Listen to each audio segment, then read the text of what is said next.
quand ils sont 5, il en faudrait même un sixième.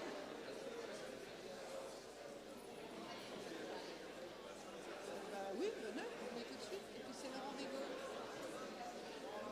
Non, parce qu'effectivement, restez là. C'est Isabelle qui va après. Mais c'est là que ça se passe. Avec Isabelle.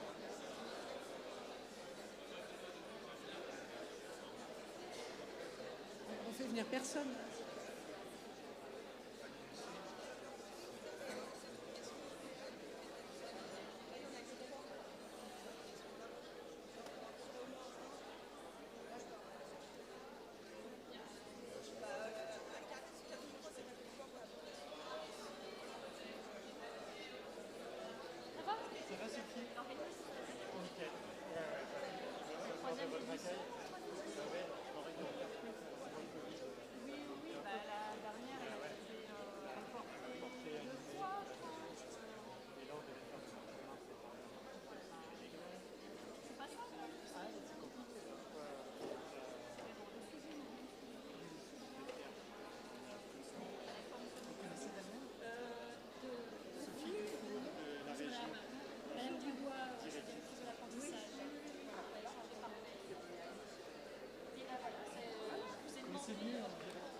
Nous allons peut-être commencer.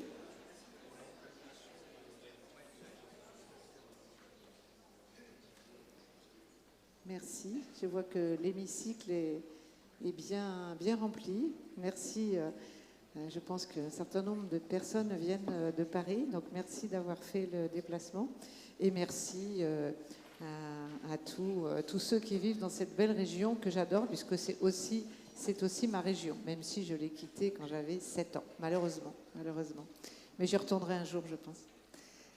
Nous démarrons les états généraux de l'alternance. Je regardais parce que tout à l'heure, il y avait déjà le premier slide des états généraux de l'alternance. On a eu un grand trou, puisque la deuxième édition était en 2019. Nous sommes se passer également ici. Et je pense que c'est très très bien de faire ce colloque national, mais dans une région, parce que ça permet d'avoir plein d'exemples très terrain aussi de cette région, montrer comment toutes les choses bougent, toutes les choses évoluent, et que beaucoup de choses vont dans le bon sens. Alors je suis désolée, mais Madame la ministre Carole Grandjean, ministre de l'Enseignement et de la Formation professionnelle, malheureusement n'a pas encore le droit de sortir comme tous les ministres.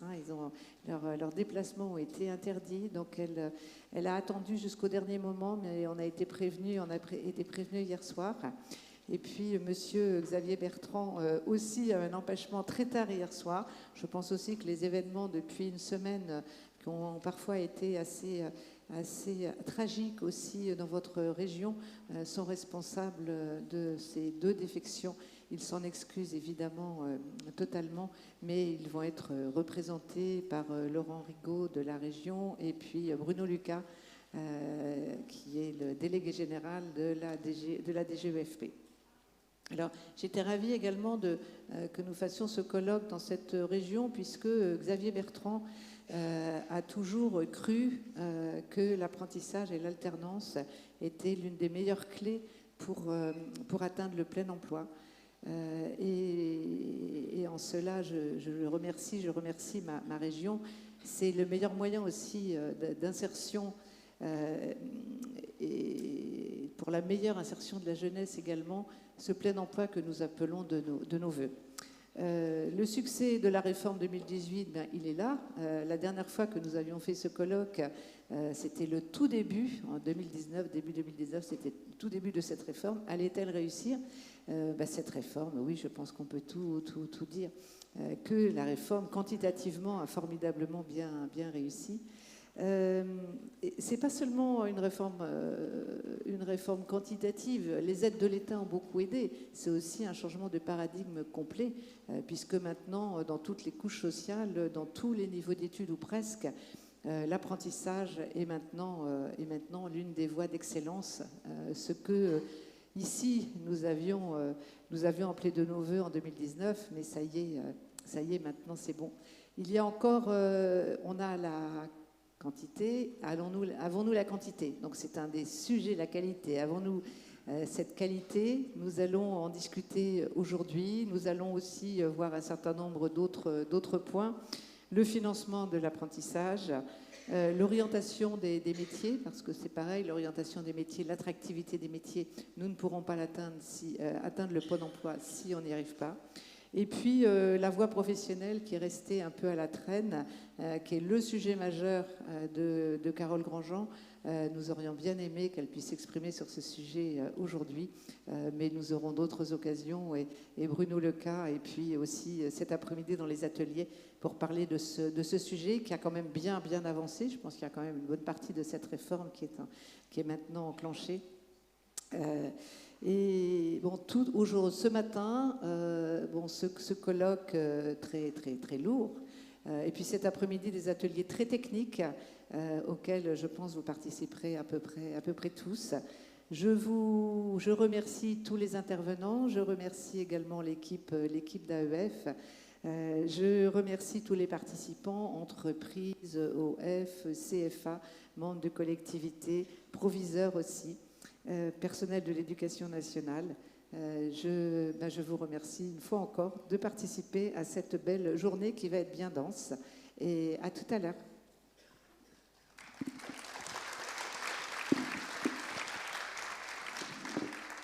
Bien, merci Daniel Deruy. Alors je me présente, je suis Isabelle Moreau, je dirige le pôle social RH de l'agence de presse AEF Info. Et donc, comme Daniel Deruy vous l'a dit, donc Xavier Bertrand n'est malheureusement pas parmi nous, mais par contre, il nous a fait une petite vidéo que nous allons regarder ensemble, si vous le voulez bien. Bonjour à toutes et tous. Je voulais vous adresser quelques mots, même si Laurent Rigaud, Manuel Martin, au cours de cette journée, vous donneront à la fois la position du Conseil régional des Hauts-de-France, la politique du Conseil régional des Hauts-de-France, et seront aussi à votre écoute pour voir comment nous pouvons, encore une fois, améliorer les choses, améliorer les résultats en matière d'alternance, en matière d'apprentissage. Mais tout d'abord, je voudrais remercier Daniel et toutes ses équipes pour leur savoir-faire, pour leur très grand professionnalisme. Et nous sommes ravis d'avoir ce partenariat avec vous, Daniel, parce que ça nous permet à chaque fois de faire pas seulement un point d'étape, mais d'éclairer aussi la vision de la politique que nous devons mener pour les années qui viennent. Si je fais un bref retour en arrière, vous le savez, vous êtes dans la région des Hauts-de-France, qui a été la première, ou la seule même, à l'époque à soutenir la réforme de l'apprentissage. Parce que j'étais intimement convaincu, après avoir été ministre du Travail, que ce n'était plus une question de grands discours, si on voulait améliorer les choses, mais de partir des besoins des entreprises. Et ce choix a été un choix gagnant, parce qu'au niveau national, mais aussi au niveau régional, les résultats sont là, clairement. 2 fois plus d'apprentis qu'il y en avait avant la réforme. Parce que nous sommes partis des besoins des entreprises et parce que nous avons voulu vraiment investir dans les compétences, dans l'avenir et donc dans notre jeunesse. Mais aujourd'hui, même si ces résultats sont très bons, ça ne va pas suffire dans la région des Hauts-de-France. Pourquoi? Parce que vous le savez, les défis de la transformation économique sont immenses et nous allons avoir besoin de trouver dans la décennie qui vient, c'est-à-dire d'ici 2030, 20 000 personnes pour pourvoir les emplois dans le seul domaine de la mobilité électrique. 20 000. Alors bien évidemment, il y aura de la formation de demandeurs d'emploi, c'est vrai. Nous aurons aussi des reconversions professionnelles, mais il y a bien évidemment la formation initiale et la formation en alternance. Et pour ça, on doit encore améliorer le lien entre l'alternance et la voie professionnelle. C'est pour moi l'une des clés. Et je le dis de façon d'autant plus détendue que nous avons juste une obligation de résultat. Nous devons trouver ces emplois. Nous devons justement mettre les compétences en fonction des besoins des entreprises. Et encore, je ne vous ai parlé que de la mobilité électrique. Il y a aussi tous les emplois liés au canal Seine-Nord Europe. Il y aura aussi les emplois liés, pour commencer dès 2026, sur les premiers travaux pour les EPR. Et il y aura le développement dans tous les autres domaines, y compris bien évidemment les services. Donc vous le voyez, ces besoins sont plus importants dans la région des Hauts-de-France parce que la transformation économique, elle est déjà très clairement engagée. Et puis il y a aussi un autre aspect sur lequel je veux insister, alternance bien évidemment, mais aussi orientation, où là j'ai aussi conscience qu'on doit faire beaucoup mieux. Nous avons cette compétence, nous avons mis en place déjà des voies originales pour permettre aux jeunes d'avoir une meilleure connaissance concernant leur orientation, mais ce lien entre alternance et orientation est pour moi l'une des clés de l'avenir et l'une des clés de réussite, à la fois pour les jeunes, mais aussi pour la région des Hauts-de-France. Voilà quelques-unes des pistes que je voulais ouvrir devant vous ce matin. Je serai très attentif aux résultats de ces états généraux parce que, comme je l'ai dit, c'est à la fois un point d'étape, mais c'est aussi une formidable incitation à faire mieux encore. Merci à toutes et tous, bonne journée. Bien, donc vous avez entendu la parole de Xavier Bertrand. Et pour poursuivre un peu sur ce qui vient d'être dit, j'invite à me rejoindre Laurent Rigaud, qui est vice-président emploi-formation de la région et également président de la Chambre des métiers des Hauts-de-France. Vous avez un micro juste là, s'il vous plaît.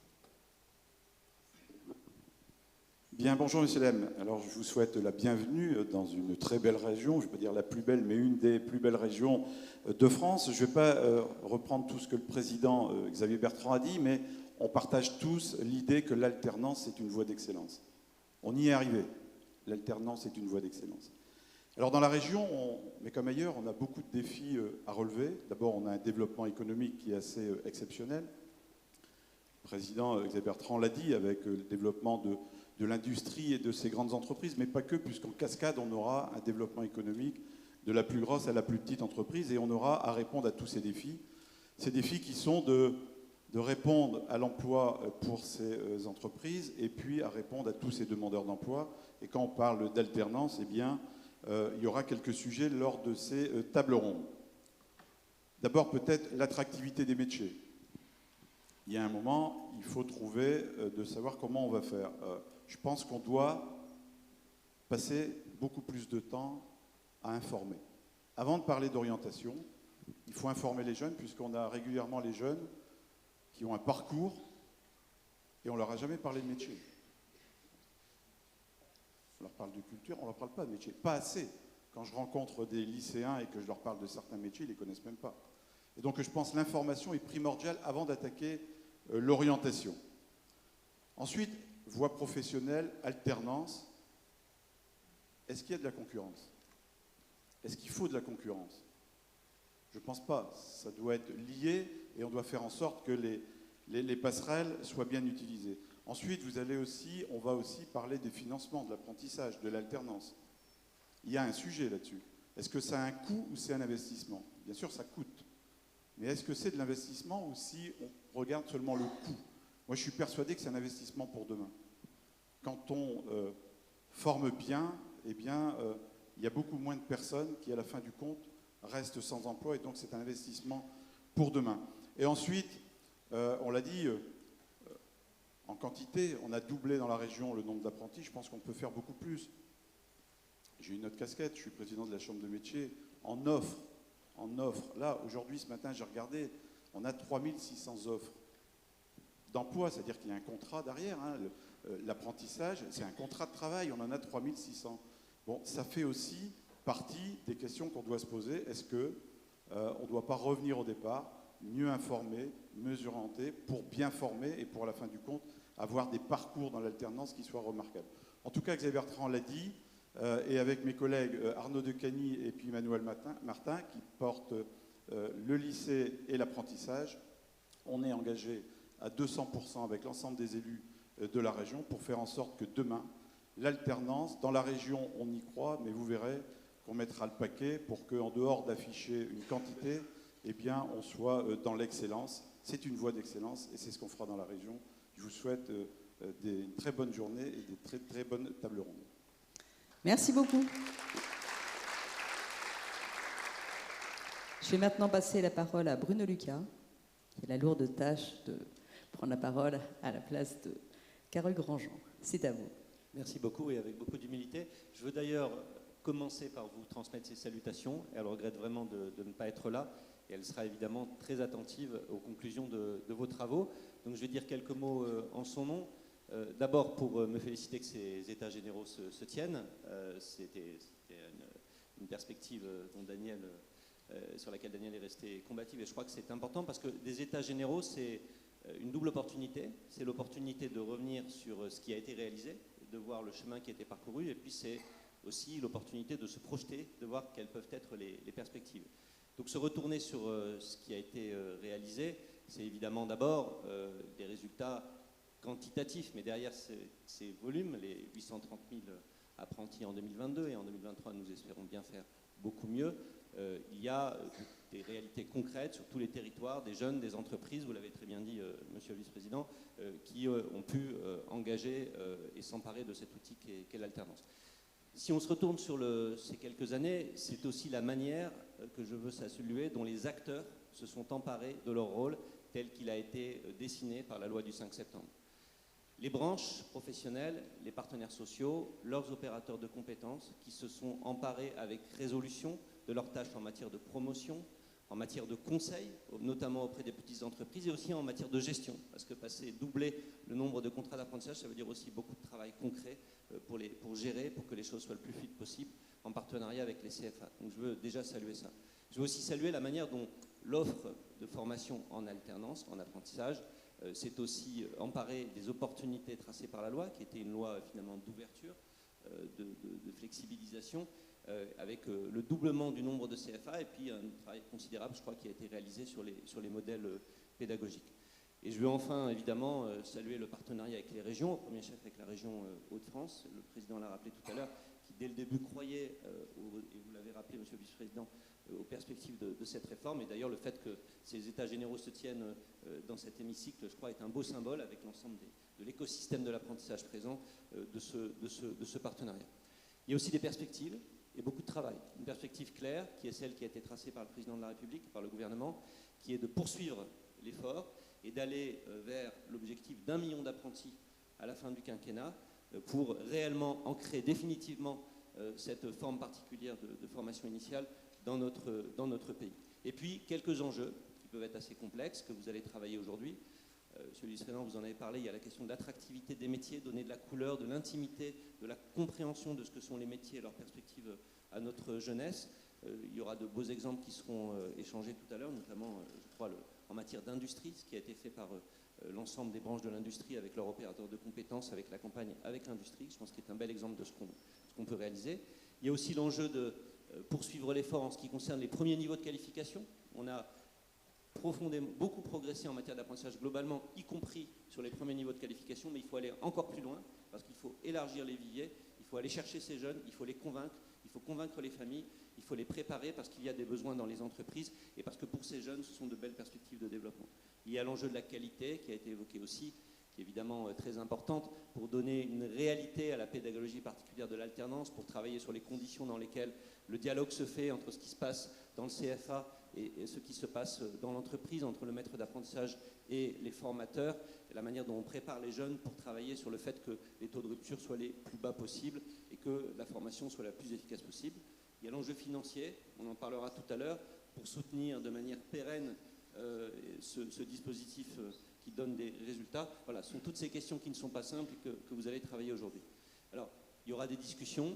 Ce que je veux dire aussi, c'est que l'apprentissage, c'est aussi un composant central d'une ambition plus vaste, qui est l'ambition des compétences et qui est portée par une stratégie d'ensemble du gouvernement, mais aussi partagée, je crois, par l'ensemble des acteurs, notamment par les partenaires sociaux. On peut citer le CPF, on peut citer ce qui est en cours en matière de validation des acquis de l'expérience. Donc c'est bien une stratégie d'ensemble qu'il faut continuer à porter, à consolider, à compléter.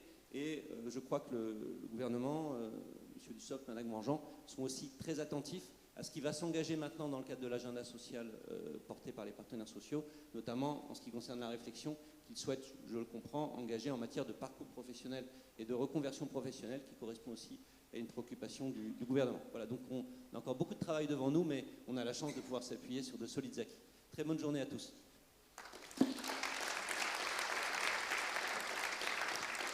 Merci. Alors nous allons entrer dans le vif du sujet. Alors ce matin, 4 tables rondes avec une pause au milieu. 4 tables rondes assez riches. Donc moi je vais être la gardienne du temps. Donc s'il vous plaît, essayez de respecter les horaires. Et on va démarrer avec la première table ronde. Attractivité des métiers et orientation. Quel pilotage pour changer d'échelle? Pour animer, Cyril Duchamp, journaliste à AEF Info. Merci beaucoup Isabelle, bonjour à toutes, bonjour à tous. Alors effectivement, table ronde première plénière que j'ai le plaisir d'animer. Je suis Cyril Duchamp, donc journaliste pour l'AEF.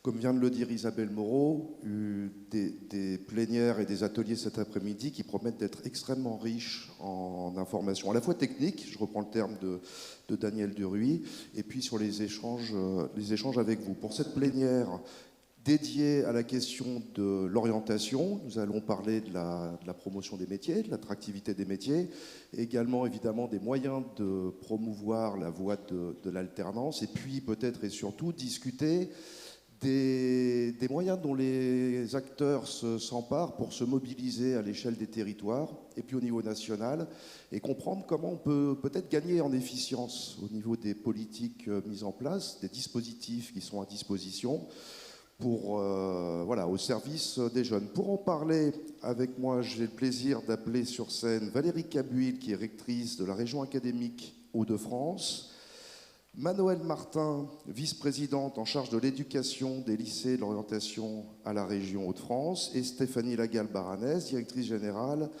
d'Opco 2I. Bonjour mesdames, bienvenue. Je vous en prie, prenez place. Il y a des micros qui sont posés sur les sièges. Installez-vous librement, comme vous l'entendez. Bonjour. Bonjour. Bonjour. Alors, l'orientation qui va question qui nous occupe pour cette première plénière. Alors, évidemment, l'orientation, ça se fait d'abord dans les familles, c'est les élèves aussi, c'est un processus de réflexion, et puis dans les établissements. Et comme vient de le dire Laurent Rigaud, peut-être il serait nécessaire de passer encore davantage de temps à informer. Alors il y a un certain nombre d'efforts, on va le voir, il y a des changements, il y a des politiques qui ont été mises en place. Mais cette question du temps pour informer et parler des métiers, mieux en parler, davantage en parler, c'est une question qui est essentielle et structurante finalement. Alors l'orientation, c'est une compétence éducation nationale, disons, ça fait partie, en tout cas l'éducation nationale s'appuie sur un certain nombre d'acteurs. Valérie Cabuil, comment faire pour mettre en place justement une orientation qui soit la meilleure possible? Bon, je dirais que déjà c'est une vaste question, c'est peut-être presque toute la question, parce qu'on est toujours capable d'ouvrir des formations, d'enfermer, etc. Mais à un moment, il faut des gens qui aillent dans les formations. Bon. Donc, alors c'est, comme vous l'avez dit, une compétence, mais en fait une compétence partagée, éducation nationale, région, avec plusieurs aspects. Évidemment, l'information métier, quelque chose qui est porté plus par la région. L'orientation avec nos acteurs habituels qui conseillent les jeunes sur ce qu'ils sont eux-mêmes, etc., ce qui va leur convenir, ce qu'on appelait avant les conseillers d'orientation, qu'on appelle maintenant les PSIEN, nos inspecteurs orientation, voilà, tous ces gens-là qui sont auprès des jeunes. Et puis nos professeurs, bien sûr, qui sont des acteurs, je dirais, à la fois conscients de l'orientation et parfois aussi un peu inconscients de l'orientation, parce que par leurs petites phrases, leur manière de décrire les choses, ils peuvent avoir une influence importante sur les représentations que se font les jeunes finalement de leur avenir. Alors il y a un maillon important, c'est le collège, c'est ce moment-là où on va faire le choix de la voie générale technologique ou de la voie pro. Après en seconde, on peut aussi faire un choix voie technologique ou voie générale. Donc c'est vrai que c'est au collège qu'il faut certainement se concentrer pour pouvoir parler d'orientation. Et le problème, je dirais tout bête en fait, c'est que nos enseignants de collège, ils n'ont pas été formés à ça a priori. Ils sont enseignants demandes disciplinaires et parfois ils sont gênés par rapport aux questions d'orientation. Donc on a un vrai travail de formation de nos enseignants, d'accompagnement de nos enseignants déjà sur ce point-là, pour qu'eux-mêmes puissent parler correctement de ce qu'est par exemple le lycée professionnel. Alors, dans la région, on a une petite spécificité locale de l'Académie de Lille, qui est d'avoir dans tous les établissements ce qu'on appelle un RIPRE, c'est-à-dire quelqu'un qui est responsable de la relation école-entreprise, et voilà, et qui est là dans tous les établissements, c'est souvent un professeur, et qui va lui-même pas savoir vraiment être en contact avec les entreprises autour de l'établissement et savoir aussi parler à ses collègues de ce qu'on peut faire autour du collège en termes de formation professionnelle. Donc c'est déjà un dispositif finalement de, pas véritablement d'orientation, mais d'information sur la découverte des métiers dès le collège. Voilà. Et on a aussi entamé sous la forme expérimentale la découverte des métiers au collège.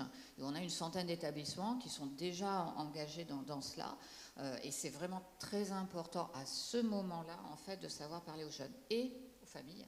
Parce qu'il y a beaucoup de représentation des jeunes, mais beaucoup de représentation des familles aussi, hein, qui gardent, alors on va parler de l'alternance, mais qui continuent à se dire que finalement, si on fait de l'apprentissage, c'est parce qu'on n'est pas bon à l'école. C'est pas du tout ça. Hein. Donc c'est pas du tout ça l'apprentissage. C'est même parce qu'on est excellent qu'on est capable de faire l'apprentissage. On a tout un tas de choses à faire bouger dans les représentations des familles. Et ça, on le voit quand on regarde les vœux, les conseils d'orientation que font les conseils de classe, après les demandes des familles. C'est toujours un travail d'ajuster tout cela. Cette découverte des métiers en collège, une centaine d'établissements aujourd'hui concernés, est en place depuis combien de temps maintenant? C'est un dispositif qui est assez récent, je crois. Là, c'est vraiment au niveau expérimental ouais. Maintenant. Et c'est vrai que les établissements se sont vraiment engagés là. Il y a des réunions d'information, de la formation, etc.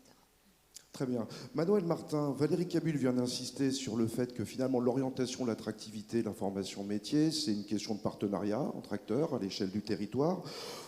Cependant, l'information est une compétence régionale. Comment, dans les Hauts-de-France, cela s'organise pour mettre en place ce lien de manière la plus efficiente possible, ce que je disais tout à l'heure, pour mieux informer sur les métiers? Quelle est l'approche retenue dans les Hauts-de-France? Alors effectivement, c'est une récente compétence de la région des Hauts-de-France et en complémentarité avec ce que vient de dire Madame Cabul et surtout l'éducation nationale, nous avons mis un dispositif de proximité en région Hauts-de-France qui s'appelle Proche Orientation. Parce que, effectivement, nous l'avons dit, c'est au collège qu'on doit s'y intéresser et nous sommes persuadés que dès la 4e, les jeunes doivent pouvoir en tout cas avoir une information sur les métiers qui existent et qui puissent les poursuivre tout au long de leur scolarité.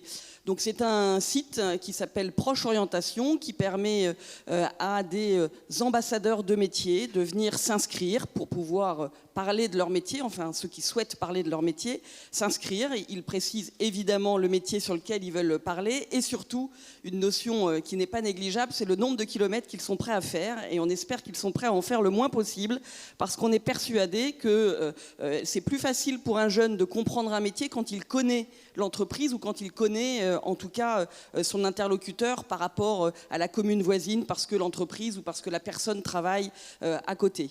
Et donc ces ambassadeurs des métiers sont répertoriés dans cette base de données qui est accessible aux établissements, mise à disposition de l'éducation nationale, accessible aux professeurs principaux qui peuvent ensuite aller chercher l'ambassadeur qui correspond à la demande du jeune et qui leur permet à ce moment-là de créer une rencontre qui peut se faire de différentes manières et nous y tenons aussi la possibilité bien évidemment de l'ambassadeur de venir parler devant une classe, mais on le sait de plus en plus, tous les élèves ne sont pas et de loin concernés par le même sujet, donc il y a aussi la possibilité d'une rencontre individuelle où l'ambassadeur peut venir rencontrer un ou plusieurs jeunes, mais plutôt en petits groupes. Et l'avantage de la proximité aussi, c'est que le jeune peut aller dans l'entreprise, rencontrer l'ambassadeur et se rendre compte de la réalité du métier dans cette insertion directe. L'avantage aussi de cette plateforme, c'est qu'on s'adresse aux jeunes, mais on s'adresse aussi à sa famille, et c'est le plus important. Moi, quand j'ai un peu travaillé sur cette thématique tout au début, j'étais très étonnée du nombre de parents qui choisissaient l'orientation des jeunes. 80% des jeunes, ce sont les parents qui choisissent leur orientation. J'espère qu'avec le temps et avec les dispositifs, c'est un pourcentage qui diminue. Mais du coup, il est important aussi de montrer aux parents que ces métiers, il y en a plein, et qu'ils sont tous plus attractifs les uns que les autres, plus intéressants que les uns que les autres, et quelle que soit la forme, l'apprentissage, l'alternance, et même le métier. On dit souvent voilà, que des parents ne veulent pas que leur enfant soit dans certains métiers, chaudronnerie, plomberie. Et bien justement, c'est toute la richesse. Quand le jeune il veut s'orienter dans ce domaine-là, il faut l'aider, non pas l'en empêcher. Donc c'est toute la richesse de cette plateforme Proche Orientation qui se veut être en proximité, parce qu'on est persuadé que l'orientation doit se traiter au plus près du terrain et au plus près des jeunes. Ouais, mieux informer et sensibiliser les familles revient finalement à lutter contre ce qu'on peut appeler de l'orientation subie de la part des jeunes, où on a des choix par défaut qui sont souvent liés à des préjugés. On en reparlera peut-être tout à l'heure avec Stéphanie Lagal-Baranès sur les perceptions qui peuvent être faites de certains secteurs, notamment industriels. Je voulais revenir sur un point. Valérie Kabyl, vous avez mentionné lors de ma question précédente l'existence, une spécificité de plus pour les Hauts-de-France, de référents pour l'insertion professionnelle et la relation école-entreprise. Est-ce qu'il y a une articulation avec ce travail qui est proposé côté région au niveau du service Proche Orientation ? Oui, alors ce qu'il faut savoir, c'est que dans ce domaine, personne n'essaie de se revendiquer des compétences. Et nous, on travaille ensemble. C'est le seul moyen que ça fonctionne. Donc il y a vraiment un échange en fait permanent entre la région et nous sur tout ce qu'on peut faire sur les questions d'orientation. Et tout est complémentaire et il ne faut rien négliger. C'est-à-dire qu'à la fois, on va avoir, on va dire, des mesures qui sont au niveau national et qu'on va appliquer avec des heures dédiées à l'orientation, avec tout un tas de choses, et à la fois toutes les initiatives locales qui vont, par exemple, viser à faire venir des personnels d'une entreprise qui est pas loin et qui va venir parler de leur entreprise dans un collège, ou d'envoyer des gamins visiter un collège, ou d'envoyer des professeurs visiter dans une entreprise. Toutes ces initiatives locales, il faut aussi, bien évidemment, les encourager. Et puis, on parle de nos dispositifs réciproques pour que nos établissements s'en saisissent le maximum. D'accord, donc vraiment une coordination, on va dire, entre référents, ambassadeurs, etc. Je vous pose également une question qui est là, très d'actualité, parce que le contexte change. On voit arriver, pour la rentrée prochaine, des bureaux des entreprises qui doivent se mettre en place dans les lycées professionnels. Alors, il y a pas mal d'initiatives, et on pourrait presque dire un foisonnement finalement de dispositifs. Concrètement, comment ça se met en place, Valérie Kabyl, au niveau de la région Hauts-de-France, la région académique ? Donc l'idée, c'est d'avoir dans chaque lycée professionnel un bureau des entreprises, je dirais, visible, parce que ça, c'est cela qui est important. Dans beaucoup de nos lycées professionnels, il y a déjà, bien sûr, des structures qui organisent les stages, les périodes de forme, ce qu'on appelle les PFMP, ou l'alternance, ou la relation avec les entreprises, etc. Mais l'idée, que ce soit vraiment que pour une entreprise, il soit clair. Je vais dans tel établissement, je sais à qui je dois m'adresser, je sais qu'il y a un bureau des entreprises que je vais pouvoir contacter, et comme ça je vais pouvoir travailler avec cet établissement. Donc c'est cette idée d'avoir ce bureau avec un personnel dédié, vraiment dédié pour ça. Et donc là, en ce moment, on est en train de recruter des responsables de bureaux des entreprises. On recrute 80 personnes là maintenant, ce qui est quand même pas rien, et ce qui signifie bien finalement l'importance qu'on porte à cette relation école-entreprise dans nos établissements.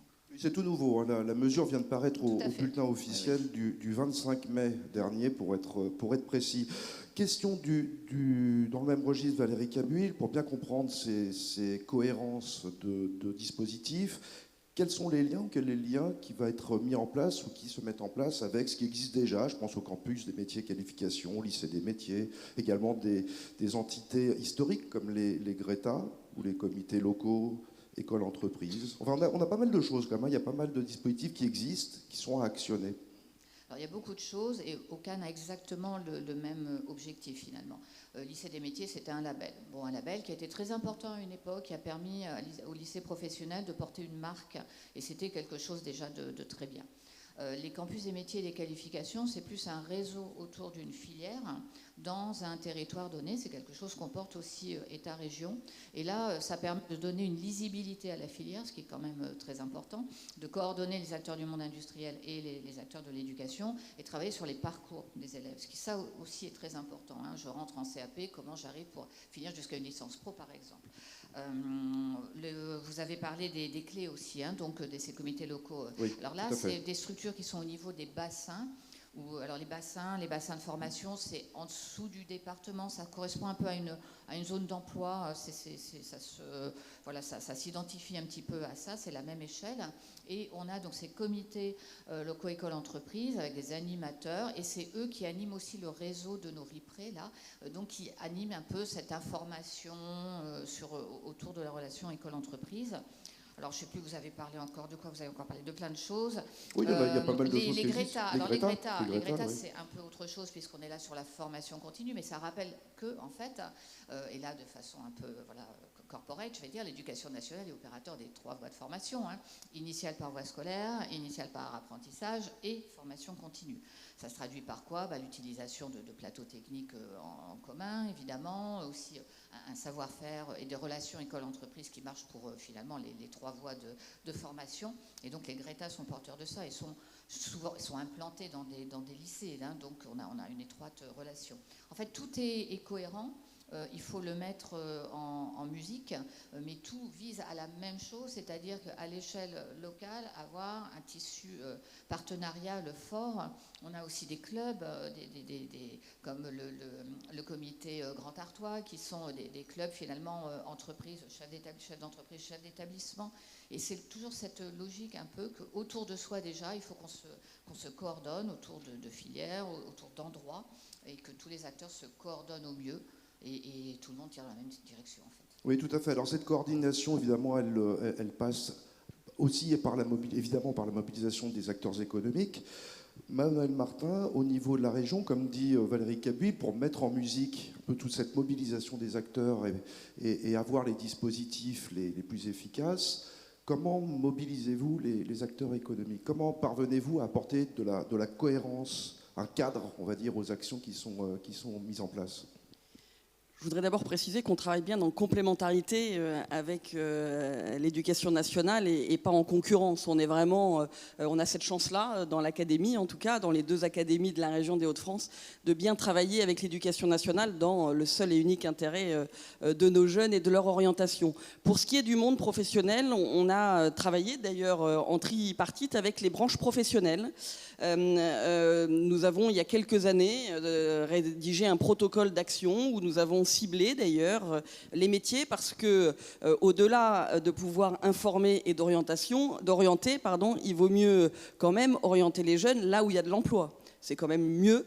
Et donc d'essayer d'être en lien direct avec les branches professionnelles et pouvoir orienter les jeunes là où il va y avoir du recrutement dans quelques années. Et c'est tout le travail avec ces branches professionnelles de cibler les métiers de demain, de proposer une carte des formations commune qui permet d'ouvrir sur la voie professionnelle les formations au bon endroit. On pense souvent au canal Seine-Nord Europe, par exemple, qui est aujourd'hui un sujet sur lequel on travaille beaucoup, qui est d'avoir toutes les formations en adéquation avec les métiers qui vont arriver sur ce gros projet qui est nouveau pour la région des Hauts-de-France. Et donc, avec les branches professionnelles, nous travaillons également à connaître les taux d'insertion de nos formations et pouvoir ajuster autant que de besoin, de se dire, tiens, là, il va y avoir une nouvelle entreprise. On est aujourd'hui en train de travailler sur Dunkerque avec toutes les annonces qui ont été faites de nouveaux métiers qui vont arriver. Et nous devons, avec les branches professionnelles, avec l'éducation nationale et la région, travailler au mieux pour répondre aux attentes des professionnels dans ce domaine. Donc des conventions signées avec toutes les branches ou presque toutes les branches aujourd'hui? Oui, tout à fait. Toutes les branches. Signées, voire co-signées, je crois. Co-signées. Oui. Point important. Et avec quelque chose de très important qui est bien dans le sujet aussi, c'est qu'on avait des objectifs chiffrés, en fait, d'apprentis. On avait vraiment travaillé sur le développement de la mixité des parcours, parce que ça, on y croit beaucoup aussi. Oui. C'est-à-dire comment faire en sorte qu'on puisse avoir la formation initiale par voie scolaire et en alternance qui se parlent. C'est une sécurité pour les parcours des élèves et ça permet aussi de résoudre toujours un petit peu peu ces questions de finalement ils sont très jeunes quand ils sortent du collège, est-ce qu'on peut les prendre dès la seconde, enfin toutes ces questions-là qui sont toujours là. Et en travaillant sur ces mixités de parcours, eh bien, on lève un certain nombre de difficultés. Et on a chiffré tout ça, on s'est vraiment donné des objectifs qu'on essaie de suivre. Alors en parlant de chiffres, je vais passer la parole à Stéphanie Lagal-Baranès parce que ces conventions qui sont passées au niveau de la région Hauts-de-France, mais plus largement au niveau national, entre les branches des OPCO, ça consiste aussi à avoir une base objectivée, on va dire, c'est-à-dire chiffrée sur les besoins en compétences, sur les métiers en tension. Pour cela, les OPCO, et l'OPCO 2I en particulier, vous avez ce travail d'analyse, d'études prospectives. Aujourd'hui, on en est où? Quelques chiffres peut-être pour comprendre mieux, cerner la problématique sur vos secteurs. Oui, merci. Bonjour à tous et merci pour l'invitation. C'est vrai que les opérateurs de compétences ont une mission assez majeure et assez nouvelle pour poser les bons diagnostics sur les besoins et l'élaboration des prospectives en matière d'emploi, de métier et de compétences. Très vite, et ça c'est une spécificité de l'OPCO 2I, c'est l'OPCO de l'interindustrie, les 32 branches industrielles du périmètre ont souhaité sur ce sujet de l'élaboration des diagnostics travailler ensemble, puisqu'il y a 80% des problématiques qui sont communes aux industriels avant qu'elles ne traitent leurs spécificités. Donc en termes de besoins, ils sont immense et la région des Hauts-de-France est assez emblématique de trois facteurs qui expliquent ces besoins. C'est la réindustrialisation d'une part avec les objectifs du gouvernement qui sont très forts et très offensifs en la matière. C'est la transition écologique qui amène des nouveaux métiers mais aussi qui fait beaucoup évoluer les compétences. Et c'est la démographie des industries, notamment dans les Hauts-de-France, où on a des populations qui, dans les années qui viennent, vont partir et il y a un fort besoin de renouvellement des générations dans les industries. Donc en termes de chiffres, et on est sur du temps long, Xavier Bertrand a évoqué tout à l'heure le nucléaire, vous avez évoqué les batteries. Oui, 20 000 emplois, je crois, sur la région. C'est immense, donc on est sur des temps courts et des temps longs, et sur ces deux perspectives, au national, on est sur 180 000 à peu près besoins chaque année pour l'ensemble des industries. Donc ils sont importants en quantité mais aussi en qualité, d'où l'importance de donner les bonnes informations et d'assurer les bonnes orientations derrière. Alors justement, pour donner les bonnes informations, les bonnes orientations, l'OPCO 2I a mis les moyens, puisqu'il y a une campagne de promotion des métiers, de développement de l'attractivité des branches qui a été menée. C'est une campagne interbranche et c'est une originalité. C'est surtout du pragmatisme, puisque les industriels ont des besoins de recrutement, je l'ai dit, et ils ont une forte tradition sur l'apprentissage, donc ils sont habitués à accueillir des jeunes, mais ils rencontrent depuis longtemps des difficultés de recrutement. Il y a des problématiques de métiers en tension récurrentes. Et chaque branche fait un travail important, pour certaines anciens, et pour certaines très ancrées dans les territoires, sur la promotion et l'attractivité des métiers. Mais OPCO 2I leur donne finalement un terrain nouveau pour parler d'une seule et même voix sur leurs besoins. Et c'est ça qui est intéressant et pragmatique, finalement, je le redis, puisque quand une branche industrielle commence à parler de ses métiers, finalement, quelque part, son besoin rejaillit sur l'ensemble des industries. Donc les 32 branches à la faveur d'OPCO 2I et de ses missions sur le développement de l'alternance ont décidé d'unir leurs moyens pour promouvoir l'industrie. C'est aussi des moyens financiers. Oui, moyens conséquents. Oui, ce sont des moyens conséquents. On va parler tout de suite de gros sous. Oui, vous savez que les journalistes sont friands de chiffres. Oui, je devance. Mais, donc c'est 15 millions d'euros qui sont investis aujourd'hui sur ces campagnes d'information. C'est des sujets qu'on a beaucoup discutés dans les COM, les conventions d'objectifs et de moyens qu'on négocie avec l'État, justement pour répondre à tous ces enjeux. Donc oui, ce sont des moyens financiers, mais aussi humains, parce que j'insiste, 32 branches qui se réunissent pour parler d'une seule et même voix, se mettre d'accord sur les messages et les modalités de sa campagne et la façon dont derrière elle va s'inscrire dans les territoires, parce que c'est là que ça se joue, c'est inédit. Si vous le voulez bien, on va regarder concrètement à quoi ça ressemble avec la projection d'un clip de cette campagne. Je pense que ça doit être prêt. Est-ce qu'on peut lancer le clip? C'est rapide. On ne construit pas des structures métalliques pour les guerres de demain. On construit les hasards de la vie. On ne conçoit pas les vêtements d'aujourd'hui. On conçoit la liberté d'être soi. On ne distille pas des parfums. On distille des coups de foudre. On n'imagine pas l'avion de demain. On imagine des aventures à l'infini. On ne développe pas des biothérapies innovantes. On développe la fureur de vivre. Avec l'industrie, on a un avenir à fabriquer. Voilà, alors un clip que peut-être certaines ont déjà vu sur les réseaux sociaux, c'est largement diffusé. Je crois on le retrouve sur YouTube évidemment, mais sur les réseaux peut-être un peu plus jeunes que ceux que j'ai l'habitude de fréquenter. C'est une campagne qui est déclinée, je crois. On a la projection de ce clip évidemment, mais il y a des actions autour. Alors c'est une campagne qui vise à informer. Nous ne sommes pas des professionnels de l'orientation. Mais on vise avant tout l'information. On connaît les besoins, on l'a dit, on connaît les métiers. Et donc ça vise à informer, à susciter des vocations, à inspirer et à expliquer. Ça a été dit plusieurs fois. Les jeunes, les familles, c'est grand public, hein, ce film étendard, connaissent finalement mal l'industrie, sans parler d'éventuels préjugés. Donc déjà c'est pour faire cette communication grand public et travailler sur la notoriété de l'industrie à travers ce film qu'on appelle notre film étendard.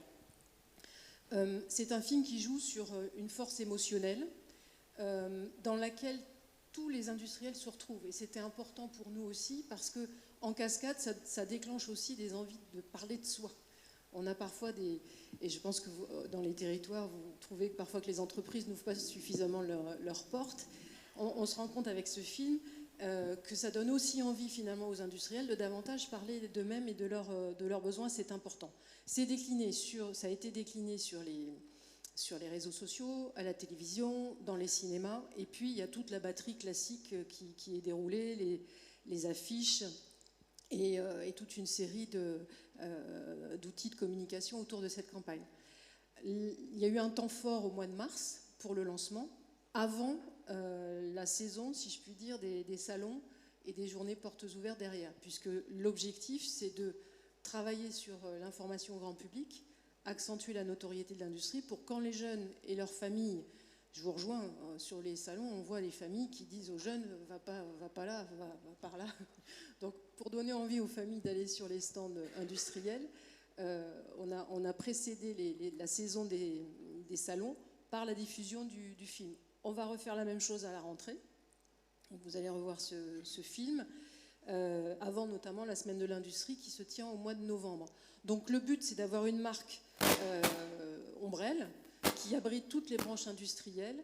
Et dans les salons, vous allez voir ces villages de l'industrie sous la marque avec l'industrie, sous laquelle les branches industrielles vont pouvoir venir exprimer leurs besoins, là de façon très spécifique, et les besoins très locaux en termes de recrutement par rapport à un besoin en alternance, par exemple. Je rejoins aussi ce qui a été dit sur les kilomètres. C'est vraiment sur une maille très fine que les choses se passent. Donc cette marque, elle doit donner une caisse de résonance forte à des messages sur des besoins très, très spécifiques et très locaux. Oui, alors précisément, vous venez de mentionner l'alternance. Évidemment, c'est le thème qui nous occupe sur cette journée. Finalement, informer, orienter sur les métiers, c'est une nécessité. Mais est-ce qu'il n'y a pas aussi un effort conséquent à produire au niveau de l'alternance pour mieux promouvoir peut-être cette voie, pour en faire connaître mieux les réalités, ce que ça signifie? Est-ce qu'il y a un effort particulier? Là, je me tourne encore vers vous, Stéphanie Lagal-Baranès, parce que quand on parle d'industrie, il y a une culture de l'alternance, il y a une notoriété qui existe, qui est réelle, mais qui est peut-être encore à développer sur ce champ-là. Il y a en effet une forte tradition dans l'industrie très liée au compagnonnage d'ailleurs, hein, d'accueillir et d'insérer les jeunes en apprentissage. Toutefois, les besoins sont importants et les branches industrielles ont vraiment confirmé leurs orientations en matière d'insertion des jeunes en alternance. Donc, si je donne quelques chiffres, en 2022, c'est 95 000 nouveaux jeunes qui ont trouvé leur place dans l'industrie pour faire leur alternance. En tout, on a un stock de plus de 140 000 jeunes. En Hauts-de-France, évidemment, c'est une part très forte compte tenu du tissu industriel local. Néanmoins, on se heurte, comme tout le monde, à des préjugés sur l'alternance.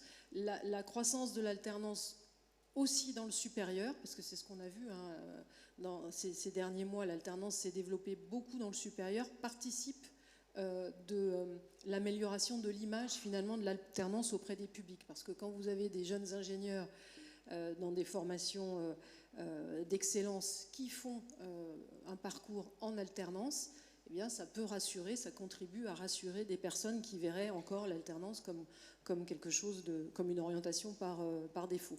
Donc oui, sur ces salons, on parle beaucoup d'alternance, on fait la promotion des besoins des entreprises en alternance, des offres, et il y en a encore plein à cette heure qui sont pas pourvus dans les territoires. Pour la rentrée prochaine, ça reste très important.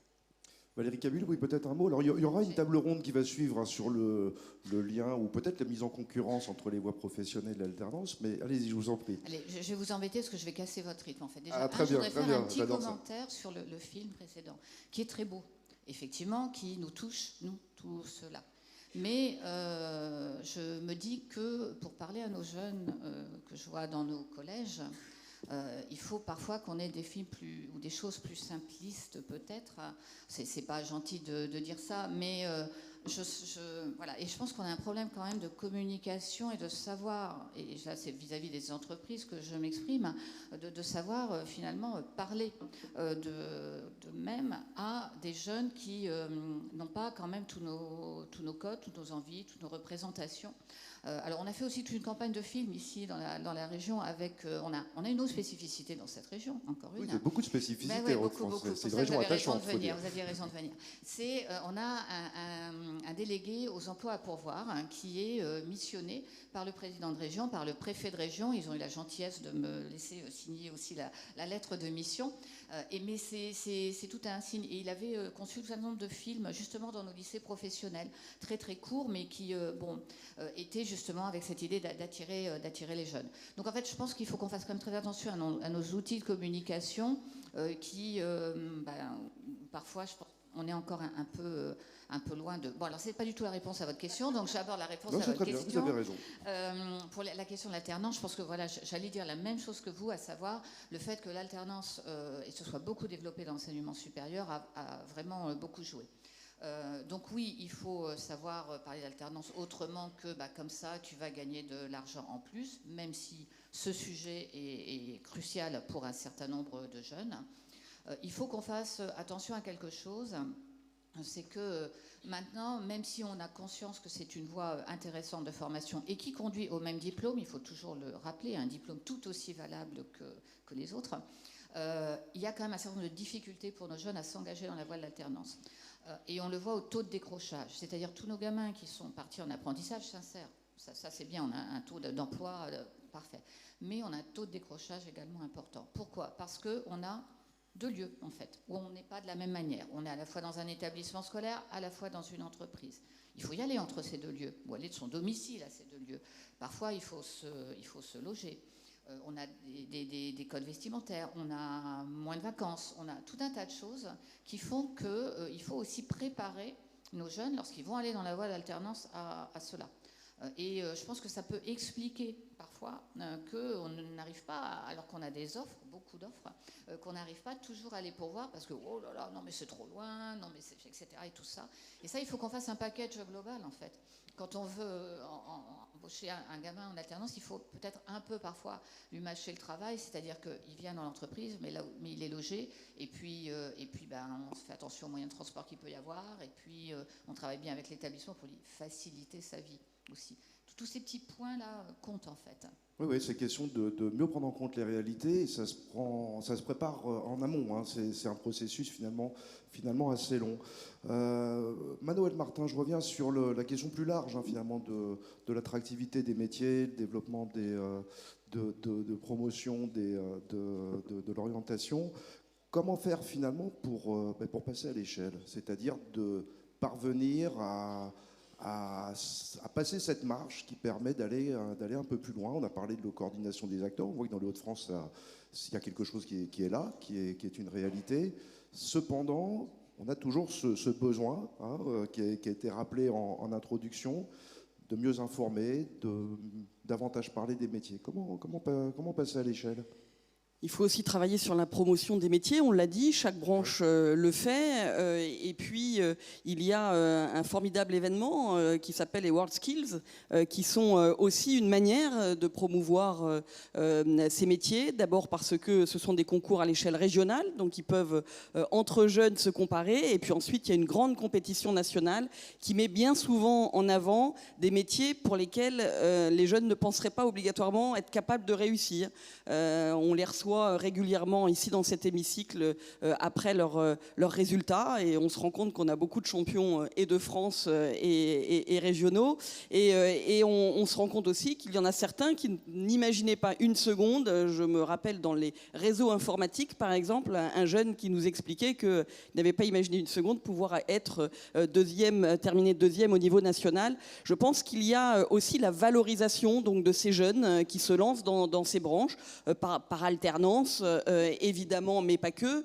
Et on doit leur montrer, même quand ils sont jeunes, qu'ils peuvent avoir des résultats et que cela peut marcher. Ces jeunes, aujourd'hui, qui gagnent les World Skills, ils ont été repérés par les entreprises qui vont chercher le jeune à ces occasions-là. Et bien souvent, ils sont embauchés avant même de pouvoir finir leurs études. Et donc, il y a une richesse au travers de ces événements. Je rajouterai aussi un deuxième sujet qu'on essaye de développer à l'échelle de la région des Hauts-de-France en complémentarité de l'éducation nationale, c'est de permettre aux jeunes d'aller faire un stage pendant ces vacances scolaires. Plus de pile ? Pardon, voilà, ça y est, c'est revenu, pardon. De permettre aux jeunes d'aller faire un stage pendant ses vacances scolaires. Souvent, il le fait pendant son temps scolaire. Et du coup, c'est bien un partenariat entre le jeune, la famille et l'établissement scolaire. Mais pendant les périodes scolaires, si le jeune veut aller essayer un autre métier, regarder un autre métier, la région a proposé aux familles de se substituer, entre guillemets, parce que c'est vraiment le temps des vacances scolaires, pour des questions de responsabilité à l'établissement scolaire qui, lui, est fermé pendant cette période-là. Et donc, on signe des stages et on propose des stages, que ce soit aux petites familles ou aux petites vacances, ou aux grandes vacances, mais permettre aux jeunes de pouvoir aller tester le monde de l'entreprise, peut-être dans un autre domaine quand il est en alternance. Et s'il a des hésitations, c'est peut-être aussi l'occasion de lui permettre de choisir différemment. Ok, des mesures très concrètes. J'en profite puisqu'on parle des événements, des salons, pour vous rappeler Jeunes d'Avenir, il y a le Kakemono qui est juste derrière vous, où on a à la fois cette cible très directe vers les jeunes avec un tropisme aussi sur l'alternance. Dans les Hauts-de-France, vous le connaissez, cet événement, puisqu'il est organisé à Lille, mais il est également organisé à Paris, à Lyon, à Marseille, si je ne dis pas de bêtises. Je ne sais pas si j'oublie des États, je tourne vers Daniel Derue. Non, je crois qu'on en est là pour l'instant, en tout cas de manière officielle. Voilà. Valérie Cabuil, Stéphanie Lagal-Baranès, tout à l'heure, Valérie Cabuil, vous avez évoqué finalement ces questions d'approche très territorialisée, d'être au plus près des jeunes. Moi, ça me fait penser aux problématiques de bassin d'emploi. Donc, il y a un lien qui doit se faire entre les deux. Est-ce que vous pouvez nous dire un peu comment tout ça doit s'articuler? Puis après, on va passer la parole à la salle dans pas très très longtemps pour prendre quelques questions. Je vais redire encore qu'on a une spécificité dans la région de France, qui est celle de développer les SPEL, les services publics de l'emploi local, et de les faire vivre en fait, sous l'animation du préfet de région, qui mobilise vraiment ses sous-préfets sur le sujet. Et donc, on a des réunions régulières auxquelles on a 3 personnels de l'éducation nationale qui participent systématiquement, que ce soit des proviseurs, des chefs de service d'orientation, etc. Et où on va discuter des besoins à l'échelle de ce bassin d'emploi, des besoins des entreprises. Alors évidemment, toutes les offres de formation sont considérées, celles de l'éducation nationale, mais les autres aussi. Alors avant, c'était les autres surtout et celles de l'éducation nationale aussi. Maintenant, on commence quand même, je pense, commencer à bien impliquer notre marque sur le fonctionnement de ces SPEL. Et Et il y a des objectifs très clairs qui sont assignés par le préfet de région en accord avec le président de région. Et je peux vous assurer qu'il ne lâche pas. C'est-à-dire qu'on a besoin de temps pour telle entreprise. Est-ce que vous avez trouvé, en gros, hein, c'est aussi direct que cela. Après, je suis aussi très attachée à ce qu'on travaille à une échelle même encore inférieure, qui peut être l'échelle de la commune ou de la communauté de communes. On a parlé de ce qu'on fait par exemple avec Dunkerque. Alors c'est un exemple assez emblématique puisqu'on a un lieu qui est un peu un lieu totem où on a un certain nombre d'entreprises qui vont s'implanter, les EPR, etc. etc.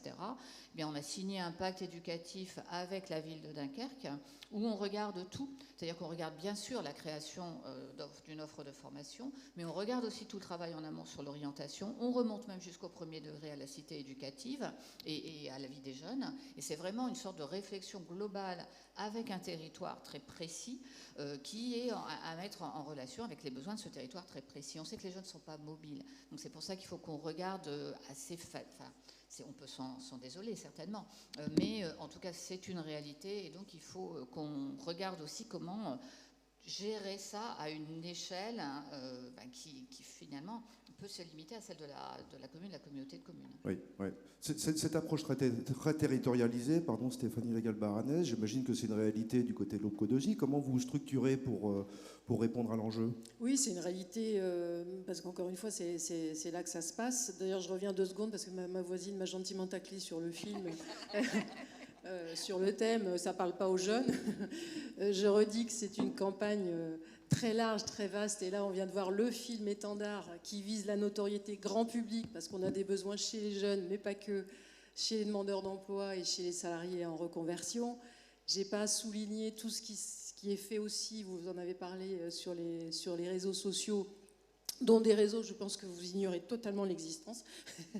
Donc là, on s'adresse bien au public de jeunes. Le film, il y a plusieurs formats aussi, des formats très courts sur les réseaux sociaux. Bref, ça ne se limite pas du tout au film qui, je le redis, travaille sur la notoriété de l'industrie et qui est grand public. Donc là où ça se joue, c'est dans les territoires et on va soutenir toute une série de manifestations auxquelles les branches et les entreprises participent. Des plus incontournables comme celles qui ont été citées et bien sûr les WorldSkills. Les WorldSkills, c'est un matériau formidable parce qu'il y a les mini-séries qui sont exploitées derrière. On peut aussi, dans la durée, c'est un outil qui peut servir à beaucoup de choses. Et puis, il y a peut-être un point que je voulais souligner parce que c'est vrai que nous ne sommes pas des professionnels d'orientation, mais on s'adresse notamment à des jeunes. On a parlé des lycées, on a parlé des collèges. On pense que ça peut se jouer aussi encore plus tôt que ça, au niveau de l'école primaire. Dès l'école, oui, d'accord, dès le primaire. Oui, parce que, alors ça, vous le saurez mieux que moi, la statistique, mais on a un corps enseignant qui est plutôt issu d'un milieu littéraire et assez peu des milieux scientifiques. Donc il y a une appétence naturelle qui ne va pas forcément vers l'industrie. Donc on emmène les jeunes visiter des musées, etc., mais pas forcément les sites industriels de proximité. Et Dieu sait si dans les Hauts-de-France, il y a des beaux sites industriels à visiter en respectant les règles de sécurité, mais il y a peut-être des choses à faire aussi dès le primaire sur ces bassins très locaux. Ok, donc encore pas mal de chantiers, hein, des perspectives. Peut-être on a le temps de prendre une question, 2 maximum dans la salle. Est-ce que vous souhaitez réagir ou avoir des précisions par rapport à ce qu'il vient de vous être dit? Oui, monsieur, je vous en prie. Robert Dufour, trésorier de la FNADIR et vice-président de la FNADIR des Pays de la Loire. Juste pour compléter les propos de Madame la rectrice, un petit retour d'expérience. Nous avons monté sur la région des Pays de la Loire une journée de formation qui est ouverte à l'ensemble des enseignants, à l'ensemble des personnes en charge de l'orientation, donc sous l'égide de la région, sous l'égide de Monsieur le recteur, sous l'égide aussi de l'enseignement catholique confessionnel. Et cette journée de formation apparaît dans le plan de formation des enseignants et des personnels.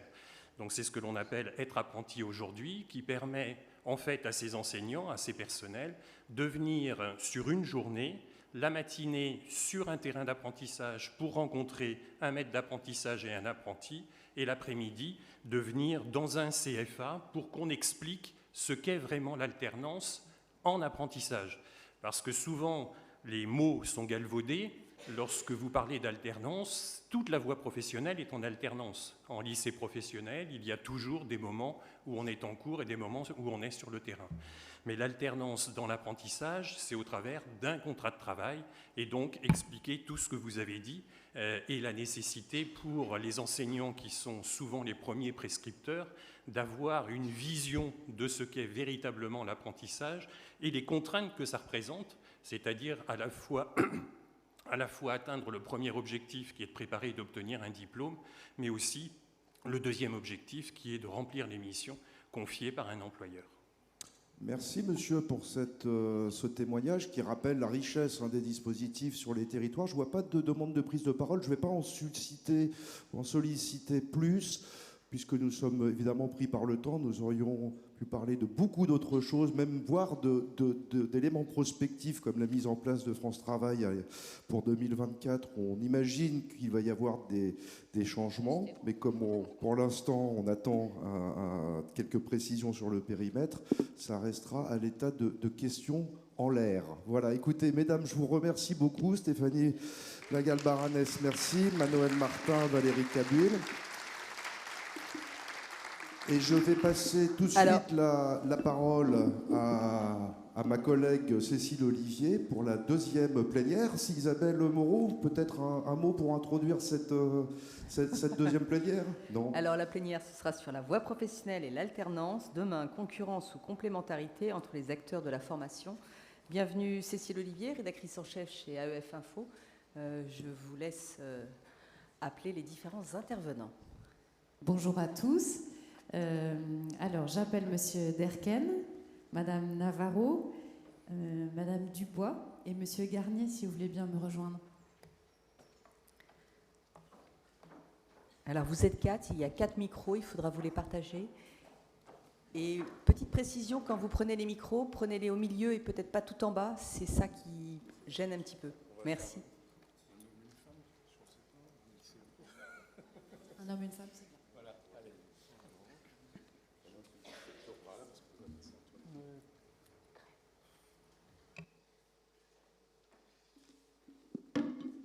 Alors, après avoir examiné le sujet de l'attractivité des métiers et de l'orientation, abordons à présent la question des parcours de formation professionnelle avec la coexistence de deux voies, la formation sous statut scolaire et puis la formation en apprentissage. Alors que la réforme des lycées professionnels se précise, se dessine et se profile, nous allons discuter au cours de cette table ronde de ces deux voies, comment elles s'articulent, et examiner la question de savoir si elles sont complémentaires, en concurrence, comment ces deux voies peuvent cohabiter. Donc on a le plaisir d'accueillir Monsieur Éric Garnier. Vous êtes conseiller enseignement professionnel de la ministre déléguée chargée de l'enseignement professionnel, de l'enseignement et de la formation professionnelle, Carole Grandjean. À côté de vous, Madame Sophie Dubois, vous êtes directrice de l'apprentissage et de l'alternance de la région de France. Nous sommes donc chez vous. Madame Patricia Navarro, vous êtes directrice du développement du réseau CERFAL. Et Monsieur Bertrand Lucien Derken, vous êtes proviseur du lycée hôtelier international de Lille. Voilà. Et nous avons ici un alternant dans la salle, normalement, Yvon Modeste. Je ne sais pas si il a pu venir. Je vois qu'il n'est pas là. On avait un témoignage d'un jeune alternant même. Je raconterai ce qu'il devait dire. Alors. Voilà. Je vais vous poser une première question, Monsieur Garnier. Est-ce que le boom de l'apprentissage, comment s'est-il traduit dans la voie scolaire? Y a-t-il eu en fait aussi un essor de l'apprentissage qui serait traduit par une baisse des effectifs dans la voie scolaire? Donc, après la réussite de la réforme de l'apprentissage, donc je pense que c'est unanime, ça a déjà été dit plusieurs fois depuis ce matin, dans les propos liminaires notamment, le gouvernement souhaite maintenant faire du lycée professionnel un choix d'avenir pour les jeunes et pour les entreprises. Donc le document complet de la réforme, que je ne lirai pas ici, est en ligne sur le site du ministère de l'Éducation nationale et de la jeunesse. Il est téléchargeable et il détaille complètement les objets de la réforme, c'est-à-dire ses différents axes et les différentes mesures. Cette réforme, elle vise dans un premier temps à redonner ses lettres de noblesse à la voie professionnelle scolaire. On souhaite une hausse des effectifs, je vais vous parler d'une baisse, on souhaite une hausse des effectifs, et c'est une réforme qui vise 3 objectifs. Mieux accompagner chaque lycéen professionnel et lutter contre le décrochage, parce que c'est un problème qui est lié aussi, qui fait écho à la table ronde précédente, c'est-à-dire une orientation choisie avec une bonne connaissance des métiers et des filières permet, entre autres, c'est pas le seul levier, mais permet de lutter contre le décrochage. Faire du LP un choix d'avenir, donc du lycée professionnel, un choix d'avenir pour toute notre économie. On en a besoin, ça a déjà été dit ce matin, on a besoin de salariés dans différentes filières, dans de nombreuses filières. Donner aux équipes éducatives les moyens d'agir. Il y a plusieurs leviers dans cette réforme qui permettent aux équipes d'agir. Et ces 3 axes sont répartis en 12 mesures. Une mesure qui sera mise en place à la rentrée prochaine, donc à la rentrée du mois de septembre, c'est-à-dire une gratification pour les élèves de la voie professionnelle, une gratification progressive sur le parcours, gratification par l'État qui va de 50 € par semaine en seconde professionnelle jusqu'à 100 € par semaine de stage, de PFMP. Quand on est dans la voie professionnelle, on parle de période de formation au milieu professionnel. J'en termine. La possibilité de mettre en place des enseignements en classe réduite. Il y aura une réflexion pour l'année scolaire de 2024-2025 d'une année terminale qui soit plus adaptée au projet de l'élève, c'est-à-dire 4 semaines de PFMP sur l'année scolaire pour les élèves qui souhaitent poursuivre leurs études et 12 semaines de PFMP. Pardon, j'ai dit 6 semaines de PFMP pour ceux qui souhaitent s'insérer professionnellement et qui souhaitent poursuivre leurs études, et 12 semaines pour ceux qui souhaitent s'insérer professionnellement. Donc une année qui sera adaptée au projet d'élève.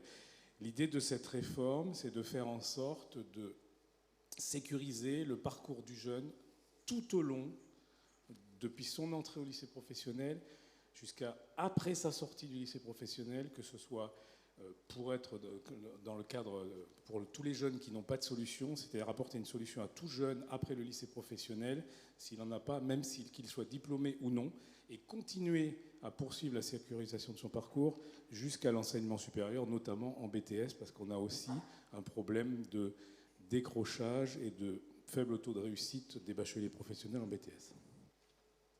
Et dans la construction de cette réforme, comment avez-vous pensé, quelle est l'articulation avec la réforme de l'apprentissage et comment, selon vous, peuvent cohabiter ces 2 voies? Alors, ça a été déjà dit ce matin, ces 2 voies, elles sont complémentaires et en aucun cas concurrentes. On a besoin, ça a été dit par le président de région tout à l'heure, on a besoin de former des jeunes dans tous les secteurs de l'économie.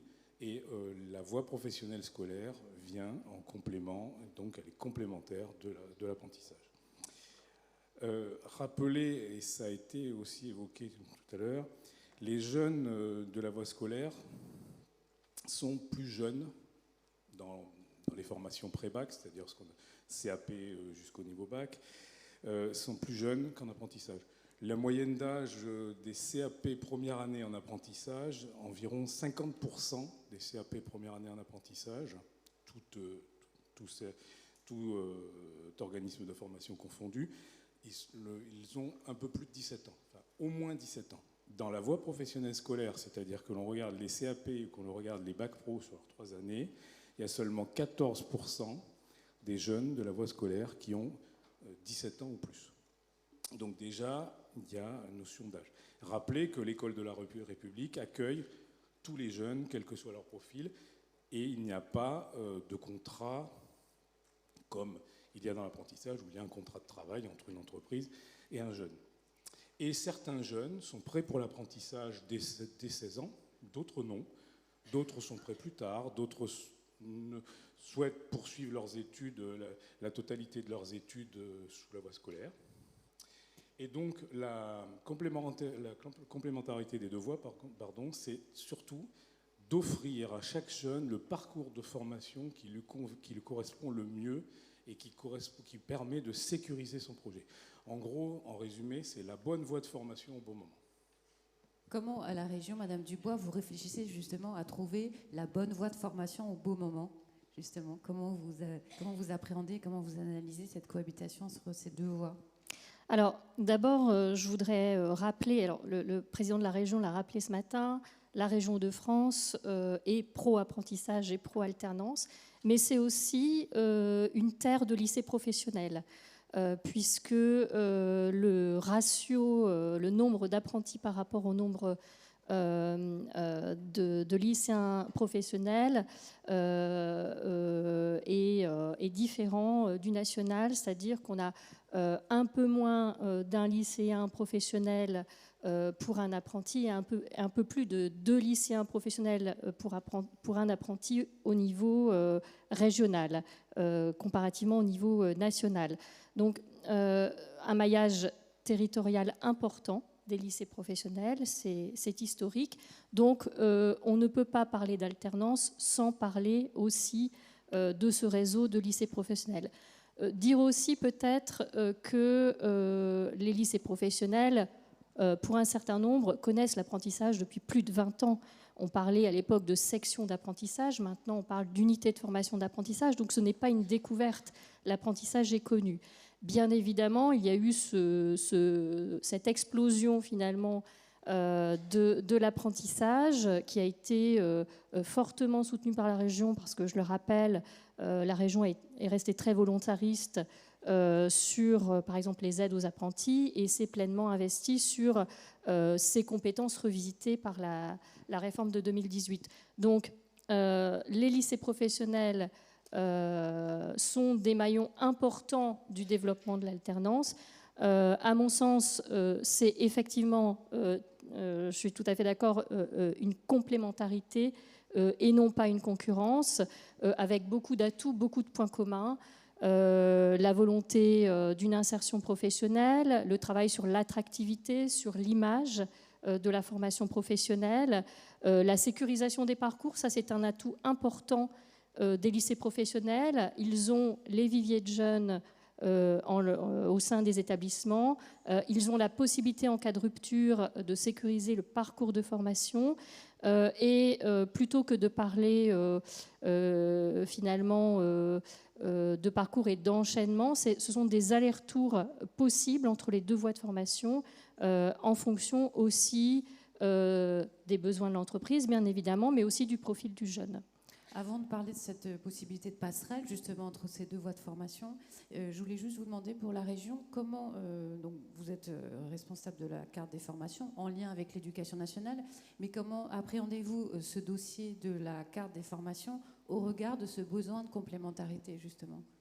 Alors, avant la réforme de l'apprentissage, la région pilotait la carte des formations voie scolaire et apprentissage, bien évidemment en collaboration étroite avec l'ensemble des acteurs de l'emploi et de la formation.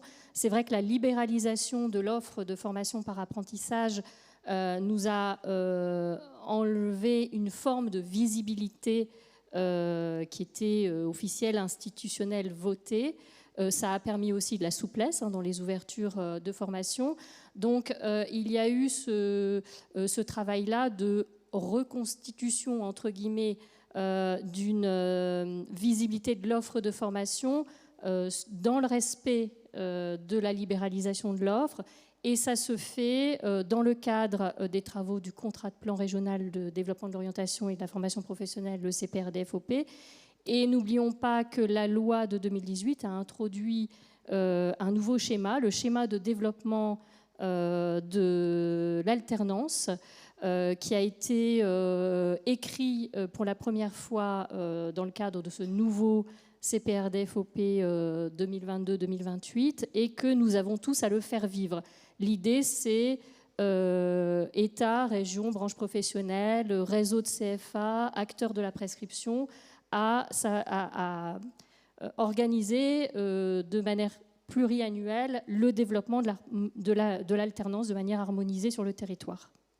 Sur le sujet de la mixité des parcours, c'est-à-dire des jeunes qui, à un moment donné, vont passer de la voie scolaire au statut d'apprenti. Monsieur Derkan, donc vous êtes dans le lycée hôtelier de Lille. Est-ce que vous pouvez un petit peu nous décrire le parcours de ces élèves? Et vous, en tant que proviseur, comment voyez-vous la complémentarité et la possibilité de faire des passerelles entre ces voies de formation? Mais en fait, comme l'a dit Madame Dubois, nous on accueille de toute façon les élèves orientés sur la voie professionnelle, et puis on accueille parallèlement, c'est-à-dire que dans l'établissement que je dirige actuellement, on est sur des cotes qui sont 2 tiers d'élèves pour 1 tiers d'apprentis. Et je pense que la première chose qu'on doit renvoyer à nos usagers et à leurs familles, c'est en fait un stratagème qui consiste à leur dire déjà vous êtes élève de cet établissement, vous êtes apprenant de cet établissement, votre statut est différent, vos organisations, comme l'a dit tout à l'heure monsieur sur la question, et au final une alternance qui s'écrit autrement. On a effectivement ces périodes de PFMP qui sont de 22 semaines sur 3 ans d'un bac professionnel, de 14 semaines sur un CAP. L'alternance, elle réécrit effectivement, le statut d'apprenti réécrit une autre alternance avec effectivement alors un découpage. Pour notre établissement, c'est un choix, semaine A, semaine B. Pour d'autres établissements, pour d'autres organismes de formation, c'est 2 jours, 2 jours et demi, 3 jours. Donc déjà, c'est très clairement, et parce qu'on en a besoin aussi dans la vie de l'établissement, créer du commun autour du statut. Et ensuite, c'est d'acculturer l'élève à l'alternance et l'alternant à l'élève, c'est-à-dire employer des méthodes pédagogiques au final qui sont différentes puisque la manière dont on va répartir notre didactique annuellement va être différente, mais donner du commun dans les méthodes pédagogiques, dans l'aspect très concret du plateau technique. C'est-à-dire qu'on est dans un idéal où, quand vous rentrez dans mon établissement ou dans de nombreux établissements, vous rentrez sur un plateau technique et vous y découvrez des élèves, des apprentis et parfois même des adultes dans le même plateau technique qui sont alors coachés, j'allais dire, ou qui sont portés par des statuts d'enseignants différents, mais pour autant, ou de formateurs, ou de formateurs de la voie professionnelle continue ou de l'alternance, mais au final qui travaillent ensemble. Donc ça, on le formalise déjà comme ça. Et après, je pense aussi que nos jeunes, mais aussi les adultes, ou l'adulte que je suis aussi, travaillent en fonction d'un rythme et de temporalité. Et ce qu'on met au creux, au final de nos observations, c'est la maturité du jeune, la capacité qu'il a à changer de statut quand il en est capable d'un point de vue de sa maturité. Quels sont concrètement les outils que vous avez dans les établissements scolaires, par exemple, pour vous assurer que le jeune va passer d'un statut à un autre, pour éviter les décrochages, pour ce coaching dont vous parlez? Est-ce que vous avez quelques exemples concrets d'outils que vous avez mis en place? Vous m'avez parlé d'une équipe de prévention du décrochage dans votre établissement? C'est ça, tout à fait. En fait, dans les statuts de notre établissement, dans les instances que l'on dirige, volontairement, le CODIR du lundi matin siège la partie enseignement, c'est-à-dire évidemment l'équipe de direction, les collègues CPE, le PsyEN, mais également les collègues qui sont en charge de l'accueil quotidien, de l'écriture du contrat, parce que très souvent l'établissement accompagne les familles sur le CERFA, sur la relation avec l'entreprise. Donc déjà on a un moment commun statutaire sur lequel on échange en fait sur le cas d'élèves ou sur les difficultés qu'on rencontre au quotidien ou hebdomadaire dans l'établissement. Et puis on a effectivement dédié, on a eu la chance d'avoir des dotations aussi de personnel qui sont un peu, pas le bureau de la vie scolaire, mais le bureau de la vie des apprentis et qui croisent constamment avec les collègues de la vie scolaire les moyens état dont un établissement a généralement l'habitude de travailler. Voilà. Madame Navarro, pour le CERFAL, est-ce que vous pouvez nous décrire un peu si vous aussi, vous avez quels outils particuliers vous avez mis en place pour accompagner les jeunes et être sûr que lorsqu'ils passent d'un statut à l'autre, ils soient accompagnés au mieux? Alors, d'abord, je voulais préciser, je pense que c'est important ce qui a été dit tout à l'heure. Il y a encore beaucoup de confusion entre ce qui est l'alternance, l'apprentissage, la voie scolaire, la voie pro. Et je pense qu'avant tout, c'est une question de statut et il faut vraiment qu'il soit clair dès le départ. Soit le jeune, il est en apprentissage, soit le jeune, il est en voie scolaire. Après, au niveau de... Oui, pardon. Je pense qu'au niveau des passerelles, ce qui est important, c'est de mettre l'accent aussi sur la durée, parce qu'on s'est dit beaucoup de sécurisation de parcours, on change, on est en voie scolaire et après on a cette possibilité de continuer en apprentissage, mais il faut un minimum aussi une durée d'engagement, et, parce que finalement, c'est pas si simple que ça.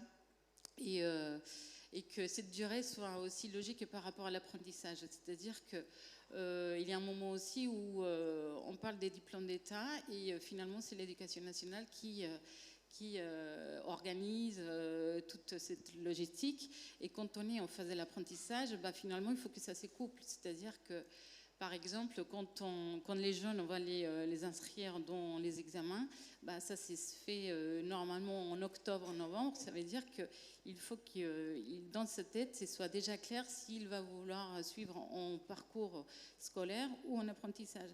C'est-à-dire qu'après, voilà, on a toute cette contrainte. Il va recevoir sa convocation en mars, donc c'est impossible de revenir en arrière. Et à côté de ça, il y a la loi de l'apprentissage qui dit qu'on peut entrer à tout moment, certes, mais le contrat, il faut que ce soit 6 mois minimum. Donc, une fois que vous vous êtes dit que voilà, il y a ces contraintes-là des examens, des convocations et autres, voilà, et que finalement le contrat d'apprentissage, il faut qu'il soit minimum de 6 mois, finalement, on n'a pas autant de possibilités dans les passerelles. Et évidemment, il faut les accompagner. Donc, oui, les passerelles sont possibles, mais il faut vraiment réfléchir à la durée de l'engagement du jeune. Donc, il vaut mieux plutôt effectivement parler de mixité dans le parcours et peut-être 1 an dans la voie scolaire et peut-être 1 an en apprentissage, plutôt que voir les jeunes qui s'évaladent entre les deux. Qui passeraient sans arrêt d'une autre à oui. l'autre. Quelque chose de plus structuré, ok pour les passerelles, mais dans quelque chose de clair à la fois pour le jeune et aussi pour les équipes autour. Voilà. Après, au niveau du CERFAL, évidemment, nous, on a une 50aine de sites de formation et la plupart, ce sont des lycées professionnels, donc ils pratiquent déjà l'apprentissage. Mais effectivement, ce sont 2 cultures qui vont cohabiter ensemble. Ce n'est pas vraiment la même chose. Il faut l'accompagner, il faut mettre en place les dispositifs qui vont avec.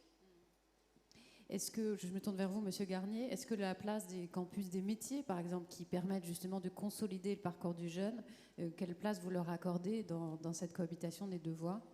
Alors, les campus des métiers donc, amènent une visibilité forte sur une filière, sur un territoire plus ou moins large selon les campus. Il y a des campus qui sont très ciblés sur un territoire particulier, d'autres qui sont plus élargis, voire même certains sont sur une région académique de plusieurs académies. Ça donne de la visibilité sur une filière, ça donne de la visibilité sur des parcours de formation qui vont du Bac-3 à l'enseignement supérieur, toutes voies de formation confondues, avec dans ces campus des lycées, des établissements d'enseignement supérieur, des organismes de formation. Donc ça amène, l'avantage c'est que ça permet de mieux communiquer sur les parcours qui peuvent aller du niveau Bac-3 au niveau ingénieur, voire plus. Ça ne veut pas dire que chaque jeune qui fait un CAP fera un Bac Pro, que chaque jeune qui fait un Bac Pro fera un BTS et ainsi de suite jusqu'au niveau ingénieur, mais ça permet de changer l'image de la voie professionnelle et de la formation et de l'appareil de formation professionnelle au sens large, en permettant aux jeunes et à leurs familles de se projeter sur des parcours de formation qui vont jusqu'au plus haut niveau, et ça amène une image très positive de l'enseignement professionnel au sens large. Je ne sais pas si vous voulez ajouter un mot sur les campus des métiers, Madame Dubois. Oui, peut-être indiquer que ce qui est intéressant dans les campus des métiers et des qualifications, c'est qu'on a l'ensemble des acteurs de la formation. On a les lycées professionnels, on a les CFA, on a l'enseignement supérieur, on a les laboratoires de recherche aussi, les entreprises bien évidemment. Donc quand tous se parlent en même temps, là effectivement on peut parler de complémentarité et d'enrichissement mutuel. Donc effectivement c'est un très très bel outil. Au niveau du pilotage des lycées professionnels, donc on dit qu'il y a des passerelles possibles entre les différentes voies. Monsieur Derken, est-ce que vous pensez que le pilotage et aussi la dotation des lycées, le fonctionnement des lycées est adapté aujourd'hui pour permettre la cohabitation de ces 2 voies? Donc quels sont les freins? Alors, mais aujourd'hui, il est De toute façon, il est, puisque je vous dis, sa vie et l'ensemble des intervenants l'a exprimé, je crois, fortement depuis ce matin. Ça vit bien. La difficulté, c'est une difficulté, c'est autour du statut entre le formateur et l'enseignant. Effectivement. Après, chaque établissement est organisé différemment et a développé l'alternance d'une manière particulière. Dans l'établissement où je suis actuellement, il est essentiellement porté par des formateurs financés dans le cadre du CFA académique, qui est une particularité de notre académique, avec un CFA fort et très organisé sur les territoires. Dans l'établissement que je quittais, autour du bâtiment, c'était par l'intervention supplémentaire d'enseignants qui venaient, j'allais dire, porter ces organisations pédagogiques. Moi, je ne dis pas qu'il y a une difficulté au moment où je prends la parole, ni ce que me renvoient mes collègues. Par contre, il y a effectivement des choses peut-être à réécrire pour faire en sorte de bien rendre visibles les financements d'un côté des formateurs et d'un côté des enseignants. Et je pense que la réforme sur le pacte est une solution, effectivement, qui va nous permettre, dans les missions complémentaires des enseignants, leur permettre d'aller travailler sur l'alternance. On sait qu'il y a des organisations syndicales dans l'éducation nationale qui s'opposent quand même à ce pacte. Quelles sont un peu les remontées que vous avez, vous, dans votre établissement, par exemple? Est-ce que les enseignants vont s'en saisir? Alors moi, sincèrement, tout va bien dans mon établissement. J'ai distribué pratiquement tous les pactes. Voilà, vous pourriez venir le vérifier. Je pense que c'est dans la voie professionnelle, on a, alors, quand vous dites les enseignants, effectivement, je distingue les enseignants de la voie professionnelle qui ont toujours été très investis, me semble-t-il. Je ne dis pas que les autres ne le sont pas, hein, mais toujours très investis, et notamment sur ce qu'on entend depuis tout à l'heure, la relation avec l'entreprise, cet adéquanisme que je trouve juste. C'est-à-dire que moi, mon idéal de chef d'établissement et l'idéal de mes équipes, il est très simple. C'est une période de formation au milieu professionnel avec une entreprise qui matche bien, puis derrière le passage sur un statut d'apprenti avec un contrat, et puis un CDD et un CDI. Et je peux vous assurer que ça fonctionne et que c'est des schémas qu'on voit très souvent. On part, et on n'en est pas peu fiers, et je parle au titre des équipes pédagogiques, on part d'un CAP, on est rentré en CAP sous statut d'élève, on a enchaîné sur une mention complémentaire en alternance, et puis on a été embauché par l'entreprise, à condition effectivement que l'établissement que je représente aujourd'hui, ou que mes collègues représentent chef d'établissement, s'ouvre le plus possible sur l'entreprise. Et donc on n'est pas les derniers à les inviter, à organiser des job dating, à leur permettre l'accès à l'établissement, et puis d'avoir une discussion franche et sincère sur le pas qu'on doit faire vers l'entreprise, et l'entreprise, le pas qui doit être fait vers nos fonctionnements, qui sont au final les fonctionnements de l'EN. Donc par moments, on manque certainement d'agilité, mais en tout cas on essaye. Et quand on a la chance, effectivement, mais dans la salle, j'ai recroisé beaucoup de représentants de branches ou d'OPCO avec qui j'ai toujours, où beaucoup de mes collègues travaillent, ou de responsables d'entreprise, parce que quand on fait ce pas l'un vers l'autre, c'est toujours au bénéfice des apprenants. Et je reviens sur ce que j'ai dit, quel que soit leur statut. Nous, ce qui nous intéresse derrière, c'est l'insertion professionnelle et faire des adultes éclairés de toute façon. Alors au-delà de la mixité des parcours, se pose la question aussi de la mixité des publics. C'est-à-dire, alors est-ce que vous, par exemple, au CERFAL, vous avez aussi cette possibilité de mixer les publics, statut scolaire et statut apprenti? Oui, on a la possibilité, mais c'est vrai que pour mixer les publics, il faut savoir le faire. Donc, pas tous les sites de formation le font. Il faut vraiment savoir mettre en place une vraie pédagogie qui parle aux jeunes qui sont en voie scolaire et aux apprentis. Il faut avoir la capacité de bien monter les plannings, savoir évaluer. Il faut savoir faire, en fait. Après, ce qui se passe, c'est que quand on met en place la mixité dans des publics, il faut aussi se poser la question, est-ce qu'on le fait vraiment pour une question purement économique, ou est-ce qu'on le fait vraiment pour l'intérêt des jeunes et créer des classes où il y a une vraie synergie. Après, ça se fait, pas si simple que ça, pas tous les sites le font, et puis et ça s'accompagne encore une fois. La difficulté, elle est au niveau des statuts des personnels, donc formateurs ou enseignants, ou c'est au niveau pédagogique? Est-ce que vous pouvez donner Il y a des difficultés au niveau pédagogique, il y a des difficultés aussi, effectivement, un enseignant n'a pas les mêmes compétences qu'un formateur. Il faut savoir parler aux deux publics dans une même classe. Donc voilà, il faut vraiment qu'il y ait encore une fois une synergie. Il y a des études qui prouvent que quand on a très peu d'apprentis dans une classe, finalement ça ne marche pas si bien que ça. En dessous des 4, c'est pas très bon. Il faut avoir un peu plus des 5 pour que ça fonctionne. Mais voilà, parce que sinon les jeunes ils ne sont pas motivés, ils décrochent, rupture. Est-ce que, dans quelle mesure la réforme du lycée professionnel va peut-être faciliter ou non, par exemple pour les plannings, pour les organisations des temps de scolarité, des temps de stage? Est-ce que ce sera plus facile d'organiser une mixité des publics avec la réforme du lycée professionnel? La réforme des lycées professionnels, on s'est rendu compte aussi, et c'est d'une des mesures, parce que ce sujet a été évoqué par Bertrand, a été évoqué par Madame, et il est différent, il est traité de manière différente, comme l'a dit d'ailleurs Bertrand, d'un lycée à l'autre, d'un établissement à l'autre, puisqu'il peut y avoir un lycée où ce sont des enseignants qui interviennent et sur l'apprentissage et sur la base scolaire, d'autres c'est un autre lycée, ça va être des formateurs du CFA académique ou du CFA, du Greta CFA en lien avec des enseignants, un autre ça va être des formateurs. Donc chaque lycée a ses particularités. Mais je voulais évoquer un point de la réforme, c'est le fait que, je l'ai dit tout à l'heure, les jeunes de la voie scolaire professionnelle sont relativement jeunes. Beaucoup ont le baccalauréat professionnel l'année de leurs 18 ans. On s'est rendu compte à travers des études confirment le fait qu'avec une formation courte de type mention complémentaire, l'idée c'est de se spécialiser un peu plus sur un métier, on pouvait gagner jusqu'à 20 points d'insertion professionnelle.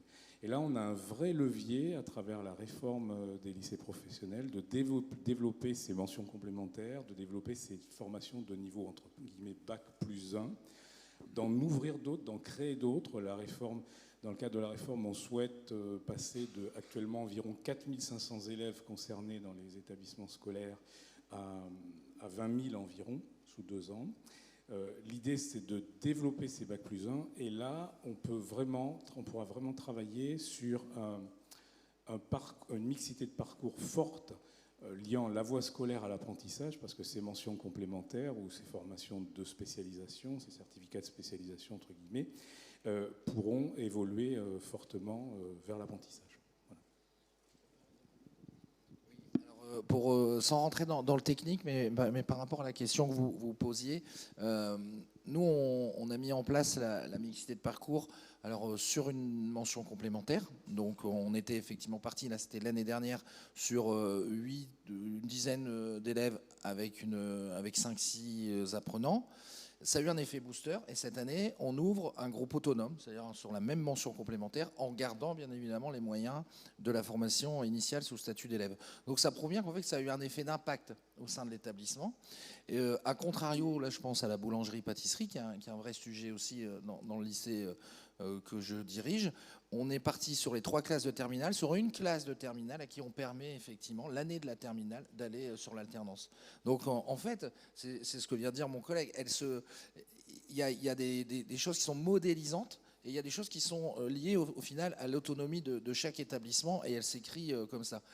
Par contre, je rejoins madame, c'est énormément d'ingénierie didactique et pédagogique. C'est-à-dire que ce que moi je ressens, pour être tout à fait transparent, c'est la volonté didactique d'un enseignant d'aller, effectivement, il faut revoir l'organisation du référentiel, de l'année de terminale, aligner. Et puis, pour l'établissement, on a décidé d'apporter des heures, entre guillemets, qui vont venir compléter pour soutenir l'apprenti, effectivement, pour éviter qu'il ne décroche. Donc ça, on l'a mis en place, et pour l'instant, ça fonctionne bien. Mais dans les parcours que vous décrivez, finalement, et les jeunes étant de plus en plus jeunes quand ils arrivent, est-ce que le modèle, ce ne serait pas de retenir d'abord du statut voie scolaire pour aider le jeune à mûrir, à faire son projet, à avoir un dispositif très encadrant, et puis pour la fin du lycée, passer en statut d'apprenti? Est-ce que ce n'est pas ça, finalement, qu'on va retenir comme parcours à l'avenir, ou est-ce qu'il faut garder cette possibilité de modularité ou de dispositif souple pour chaque jeune et chaque formation? Je pense qu'il y a une question de maturité. Donc effectivement, quand un jeune a la volonté et la capacité de conclure un contrat d'apprentissage, il faut l'y accompagner. Mais on a aussi parlé des ruptures de contrat. Et quand il y a une rupture, il faut aussi être capable de le réaccueillir sous statut scolaire pour qu'il soit sécurisé, qu'il poursuive sa formation. Je pense que ça contribue aussi à la confiance que peuvent avoir les familles et les jeunes dans le développement de l'alternance. Et on parlait de lycée professionnel et d'alternance, et c'est vraiment un atout, je pense, des lycées professionnels sur ce sujet. Est-ce que vous aussi, vous avez des réflexions sur l'organisation de nouveaux parcours par rapport à l'âge? Oui. Ben, en fait, oui. En fait, ce qui se passe, c'est que quand ils sont très jeunes, c'est compliqué aussi de mettre en place, qu'ils suivent par la voie de l'apprentissage. De toute façon, après, il y a des contraintes pour certains métiers. Il y a des métiers sécurité, petite enfance où on ne peut pas. Donc ça veut dire que ça va être à partir des 18 ans. Mais dans la tranche 15, 16, 17, 18, c'est un accompagnement un peu plus renforcé. Et oui, ça se fait, mais pareil. Je pense que c'est une question effectivement de maturité, de bon moment. Il y a un moment pour tout, et puis peut-être que les jeunes, il faut attendre un peu plus pour rentrer en voie d'apprentissage. Je pense qu'il y a une question de maturité et de représentation. On a encore des élèves, pour avoir été principal de collège, qui post-troisième se disent « Allez, on va être clair, j'en ai marre de l'école, je vais aller sur l'alternance ». Et effectivement, ce n'est pas la bonne raison. Ce n'est pas « j'en ai marre de l'école, je cherche une autre organisation pour obtenir un diplôme ». Et effectivement, on répare un peu ces représentations lorsqu'ils arrivent, et ça explique par moments un taux de rupture. Donc il y a de toute façon une vision maturité, et c'est ce qui a été dit aussi précédemment. Il y a un travail engagé avec l'échelon collège pour bien faire effectivement comprendre à mes collègues principaux de collège, aux enseignants, que l'alternance, c'est pas j'en ai marre de l'école. Non, l'alternance, c'est un contrat. L'alternance, c'est d'autres modalités pour obtenir un diplôme certifiant. On revient au sujet de la table ronde précédente sur l'importance de l'orientation et du conseil en orientation. Est-ce que sur ce sujet du conseil et l'orientation, il y a eu des réflexions dans le cadre de la réforme du lycée professionnel? Qu'est-ce que vous avez pu apporter comme proposition? Alors, Madame la rectrice l'a dit tout à l'heure, donc avec le ministre de l'Éducation nationale et de la jeunesse, nous avons mis en place, en parallèle de la construction de cette réforme du lycée professionnel, une expérimentation de découverte des métiers en 5e dans environ 10 à 12% des collèges cette année. L'idée, c'est de renforcer cette découverte des métiers tout au long du collège. On ne pourra faire évoluer la vision des choses par les familles et les enfants que s'ils connaissent davantage de métiers. Actuellement, un jeune collégien sortant de 3e connaît à peine 10 métiers, et souvent les métiers qu'il connaît, ce sont les métiers de ses parents, les métiers de sa famille très proche, les métiers de ses voisins, et encore il ne les connaît pas vraiment parfaitement, il les connaît par des échanges. Il faut vraiment renforcer la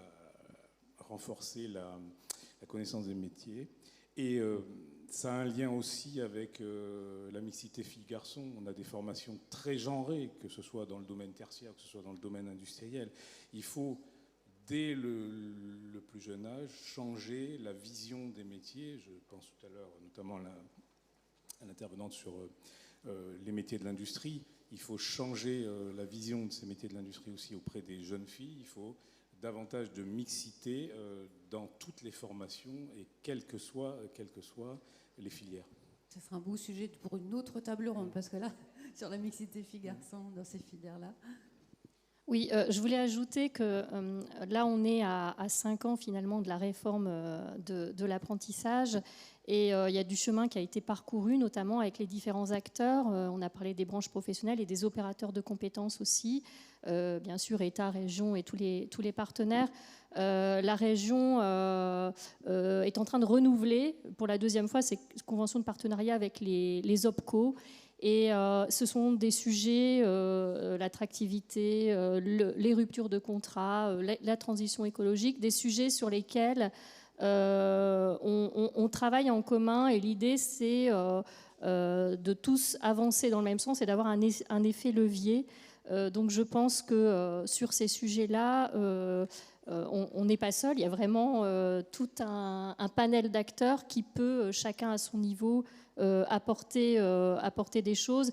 Et puis aussi peut-être, si on est sur vraiment l'expérience locale, tenir compte des expérimentations. On parlait tout à l'heure de mixité des publics. Il y a de très belles expérimentations dans certains établissements qui peuvent être partagées et dupliquées pour justement réussir ce mariage entre ces deux voies de formation. Merci. Nous approchons de la fin de cette table ronde. Je ne sais pas si quelqu'un veut rajouter un mot, si nous allons conclure. Je vous remercie beaucoup. Je crois que les mots-clés, c'est souplesse, trouver la bonne formation au bon moment, s'adapter aux jeunes et à son parcours. Sécuriser le parcours du jeune, c'est donc faire en sorte qu'il y ait moins de décrocheurs, quelle que soit la voie choisie et quel que soit le moment où le jeune le choisit. Renforcer l'insertion professionnelle de nos jeunes, quelle que soit la voie choisie aussi, et sécuriser les parcours de formation dans l'enseignement supérieur, parce qu'on a aussi besoin que les jeunes de la voie professionnelle réussissent dans l'enseignement supérieur, notamment dans les BTS. Très bien, je vous remercie beaucoup. Merci.